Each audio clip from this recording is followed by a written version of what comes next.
This week's player profile is with Heat captain Dean Arsene. And Dean, what age did you get into hockey, and can you remember why you wanted to play?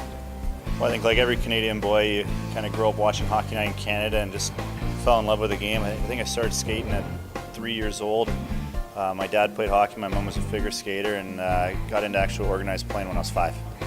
Who did you idolize growing up playing, and why? I think my favorite players were Cam Neely, just because he's from the area, and as well as Scott Stevens. I just like the way he played. Greatest memory growing up playing hockey? Ooh. I don't know, that's a tough one. I think, I had made a lot of good friendships. I played in Aldergrove minor hockey growing up, the majority of my minor hockey career. Then my last year at Bantam, I played in Abbotsford and made a lot of lifelong friends there. So I don't know if there's one thing that particularly stood out, but just the friendships and the bonds that I created from those. Were you always a defenseman? Yeah, I was. Corbin Knight's looking at me, I'm thinking I'm playing forward. I did back in the day, Nighter. I scored some pretty sweet goals when I was like 8. But no, basically once I got to Adam and you did rep tryouts and everything, I played defense. So my dad played defense, and I always wanted to be like him, so that's why I played defense.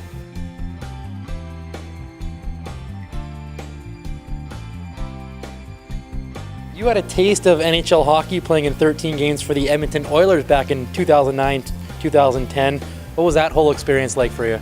Oh, it was incredible. It was a lifelong dream come true.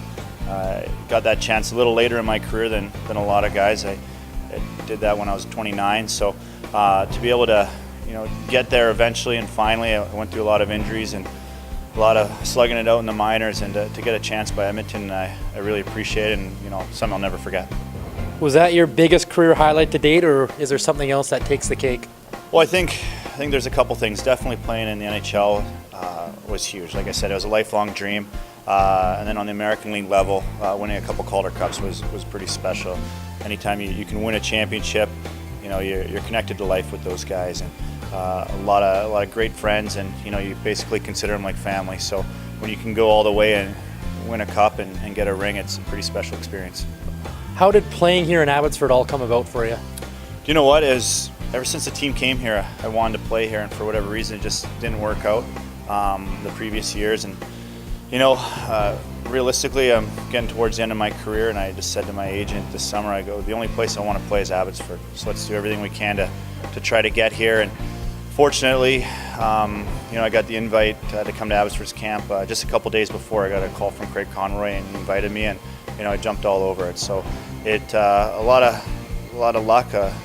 Fortunate to be able to get a chance, and even happier that I'm able to stay here. Your reaction to being named captain of your hometown team back in November? That was huge. We voted on it for the players, did the vote, and to be named that by my peers, it was pretty special. I've been fortunate enough to wear the C on different teams, but I think it's something a little special playing in front of your hometown crowd and in front of your friends and family, and to be able to wear the C and represent this team and this community is pretty big honor for me. And finally, Dean, just your plans for life after hockey. I'm going to take your job and Ravi's job, because two paychecks there. I think I can do one, so we'll save some money for the team. And then, honestly though, I think I'm probably going to hopefully get into business with my brother. He's a successful broker, and want to kind of get into that sort of stuff. We've talked a little bit, and you never know. I've been approached by other people. I should maybe get into coaching, this and that, but the hours that Robbie and Troy and Jordan put in, I don't know if I'm cut out for that, and the video and everything like that. So you know what, you like to think you keep your hands in hockey a little bit, but we'll see what the future unfolds for me. This was a player profile with Dean Arsene.